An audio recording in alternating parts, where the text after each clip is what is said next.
So Gavin Newsom thinks that because he's a dumbass and scored less than 1,000 in the SAT that he can relate to the black experience. That's what he said to a room of black and brown people in the city of Atlanta, Georgia, just this past weekend. And this man said this with a straight face, that because he scored a 960 on the SAT, he was just like me.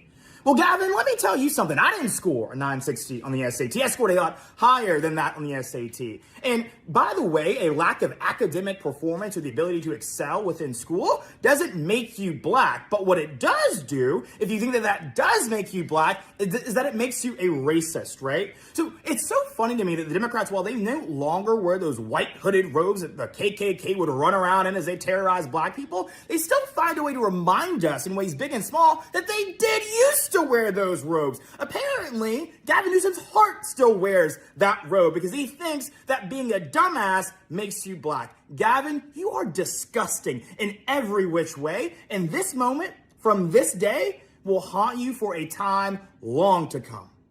I'm like you. I can't read. What? Sir! You can't just freestyle relatability like that in Atlanta. Not here. No. Not like that. And not in 2026. And definitely not in front of black Americans. So here's the problem, right? He didn't say, I understand struggle. He didn't say I overcame adversity. He said, I'm like you. And then he decided immediately to attach a 960 SAT score and not reading speeches. That's not empathy right there to me, y'all. That's a vibe, a complete vibe miscalculation. That's like walking into a cookout and bringing raisins with your potato salad. Nobody asked for that. Once that line hit the internet, it stopped being speeches. It became a moment. Y'all, just peep this real quick before I'm going to give y'all the context after. I'm not trying to impress you. I'm just trying to impress upon you. I'm like you. I'm no better than you. I'm a 960 SAT guy. And I'm not trying to offend anyone, trying to act all there if you got 940. But literally a 960 SAT guy. I cannot, you've never seen me read a speech because I cannot read a speech. Maybe the wrong business to be in. All right, so y'all heard him say it, but this isn't even about him. Well, it is about him, but it's about what Nicki Minaj apparently said. Wow, Nicki Minaj just went hard against Gavin Newsom after he told a black crowd, I'm like you, I can't read. Man, these people, bro, y'all just y'all gonna keep playing in our face? Quote, his way of bonding with black people is to tell them how stupid he is and that he can't read. This means my first read on him was correct. He's been handed so many things and put in high positions he never earned or deserved. She also went on to say, do you want to know the craziest part of this footage that will haunt him forever?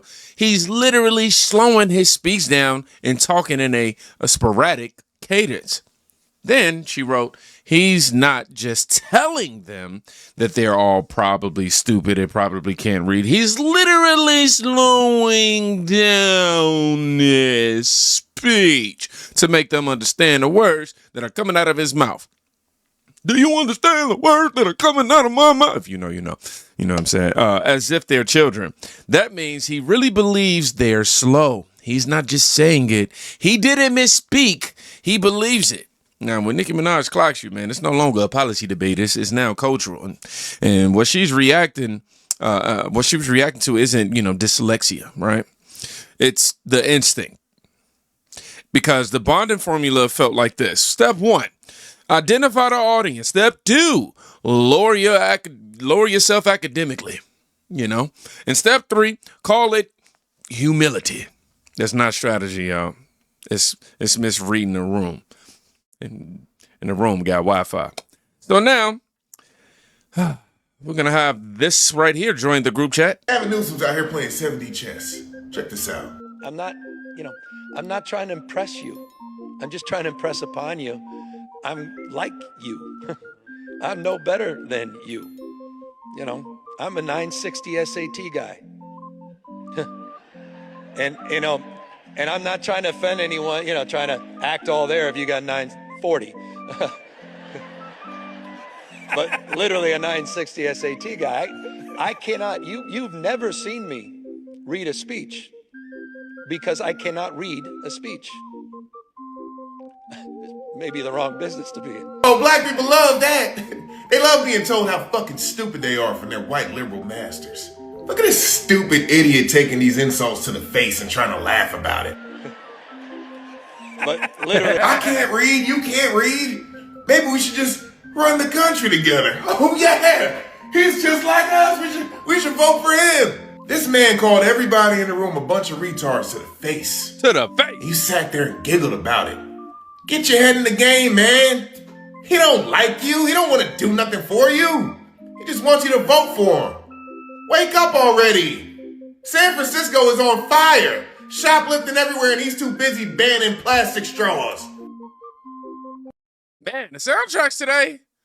Oh, by the way, I have no control over the volume inside of these people's videos. For the people who watch, when I know the very last video I was doing a lot of dance because the soundtrack was crazy, you know what I'm saying? But yeah, I do agree it do be messing up some of the talking points, but I didn't edit that in there. They did that. This definitely exposes the tension right here, man. If you walk into a black audience and your relatable moment is academic struggle, you better land that perfectly, because if you don't, it sounds like you're saying something you didn't mean to say. He meant it. And in politics, what you didn't mean is irrelevant.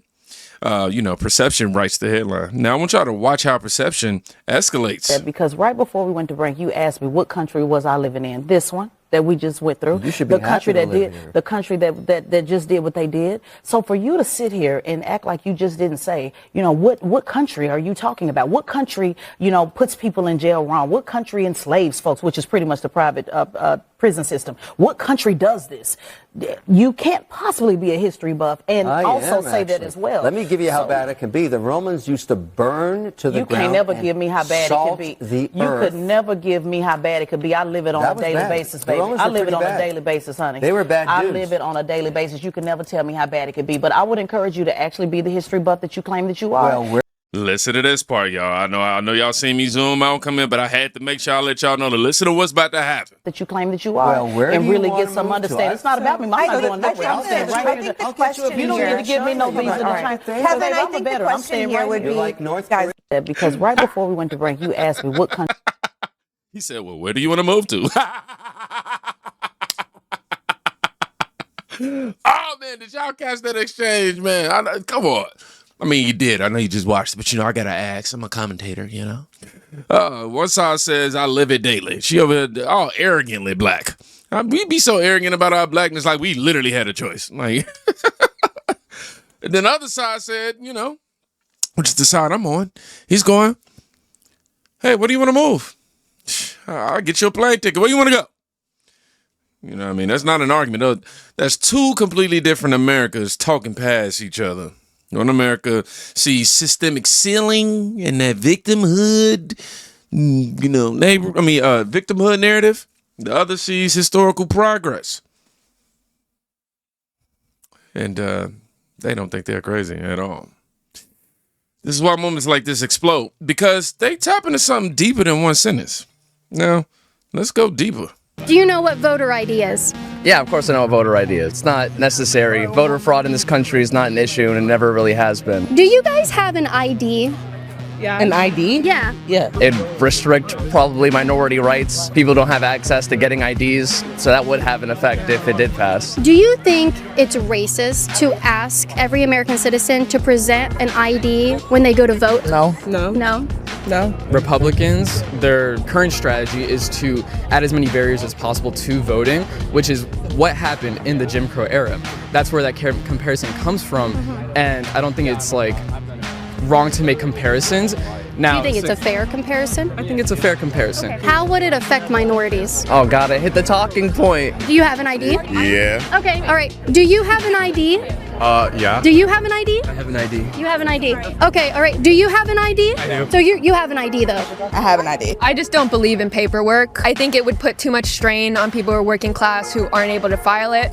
Who wouldn't have the money for an ID? People who are low income, that's very straightforward. issue. Well, those same people have to have an ID to apply for government benefits.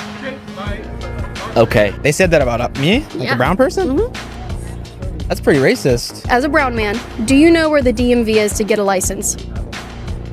Absolutely. And if you didn't, you got GPS. Come on, that's 2026. This is why that I'm just like you line hits differently right now. There's a growing irritation with being spoken about like, capability is a charity, right? Black Americans don't need you to academically downgrade yourself to connect, to seem more relatable. That's not respect. That's awkward. Disrespectful, if you ask me. It's like saying, hey guys, also struggle with directions. We're basically the same. No, we're not doing that. And the more people push back on the narrative of fragility, the more tone matters. Now I want you to watch. Just watch this. I ain't even got no fancy segue. Black History Month at the White House is epic, okay? In the beginning, the first couple years, the media just ignored it. Like Trump threw the most epic Black History parties and you never heard about it. The media was so silent on it. But now that they can't be silent on it anymore, they are furious. Because it doesn't fit the narrative. You're calling this man a racist, but he hanging out with black people and always have. Probably always will, too. He's got a lot of good black friends. Oprah used to be one. Jesse Jackson. All of these people that Trump helped along the way who turned their backs on him today. Yeah. But he's always had amazing parties at the White House for Black History Month. And now that they can't ignore it anymore, they have to smear it. They have to say horrible things. They have to redirect people's attention from the fact that the man that they're calling a racist be jamming with the Black Americans. I think the biggest problem that they have with it is that he likes Black Americans. Those of us who were here before the Democrats tried to replace us with everybody else. Yeah, they really hate that. The Democrats have a history with Black Americans that makes them, our arch enemy. KKK, all of that stuff. Yeah. Jim Crow, all the things. And so they really try to get rid of us Black Americans, replace us, abort us, all the things, for their conscience. Yeah. Their white savior conscience. It's weird. It is. But yeah, Black History Month again at the White House was popping. Oh, the stories we will tell. Love you. Bye-bye. Invite to the White House on Black History Month. How do I go ahead and sign myself up for next year? Because I ain't missing out. I done seen some of my favorite creators up there. How are they getting submissions? I got to go harder. No, but yes, the narrative, it was pretty simple. Trump had no cultural connection, no support, no alignment. Then suddenly you see black celebrities, or black people, not celebrities, at the White House. When in addition to that, black celebrities used to praise Donald Trump. And of course, we know that changed and shifted in 2016. Plus the Black History Month events. I've seen energy. I've seen chants. And now the media tone shifts from he has no support to his propaganda. You know how that goes. That's always interesting, man. Most visible alignment increases. The framing changes. It's not accidental, y'all. That's narrative recalibration. And when that happens, at the same time, another politician stumbles on tone. People notice. Now, let's bring this whole thing full circle, y'all. We're going to have a whole full circle moment. Don't let Donald Trump fool you, okay? They let him in, but they're not going to let a black man in not being qualified. Child, you better watch your mouth. Ain't nobody let Donald Trump in, okay? The king of the jungle earned his right to be in the office of the president. He overwhelmingly won in 2016, and we believe he won in 2020, and he spanked the curry queen herself, Kamala, in 2020 Was it 2024, 25, 26? Yes, in 2024, he spanked her then too. So no one let Donald Trump in. See, we understand that the only language y'all know is DEI, didn't earn it, and where the bars got to be lowered, and we just let you in. No. Donald Trump proved himself by being a phenomenal and successful businessman, running several successful businesses, and his common sense approach to leadership and saying normal things, not these far left crazy ideals with stuff that a man can't become a woman, leave the little kids alone, you stop trying to trans the kids and introduce the freak nasty sexual perversion to the children, close this daggone border, we can't do open borders, just kind of simple things like that. But nobody let Donald Trump in. It had nothing to do with his whiteness, but it was his ideas. So here's the underlying shift. Us Black Americans, we no longer are politically predictable. That's the part nobody wants to say out loud on the left right now. We're not a guaranteed voting block anymore. A stereotype, not a monolith anymore. So when a Democrat walks in to Atlanta, he come over here in my crib and he's like, I'm like you, I can't read. The reaction isn't outrage because of disability. It's reaction because of assumption. And when assumption meets independence, it backfires every single time. Politics is changing. Cultural loyalty is no longer automatic. And tone-deaf moments are amplified instantly. One sentence, one phrase, and suddenly the narrative feels shaky. So if you made it to the end of this video, I want you to write one word. And that word is backfired. Yes, because that's exactly what this just did. Y'all be safe. Go check with somebody today. You can quite literally be saving a life. Peace.